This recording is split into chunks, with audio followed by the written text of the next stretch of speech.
আপনারা দুহাত ভরে আশীর্বাদ করুন। এই আবেদন আমরা আপনাদের কাছে করতে এসেছি, যাতে বিগত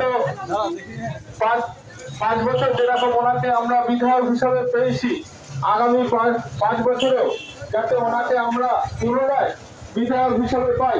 সেই জন্য আপনারা ওনাকে আশীর্বাদ করুন, যাতে ওনাকে আবার পুনরায় আমরা বিধায়ক হিসাবে এই এলাকা থেকে নির্বাচিত করতে পারি। এই আশা নিয়ে আজকে আমরা আপনাদের কাছে এসেছি। সোনারপুর দক্ষিণ বিধানসভা তৃণমূল কংগ্রেস প্রার্থী মমতা বন্দ্যোপাধ্যায়ের হাতে অনেক পোস্ট বেড়ে গেছে।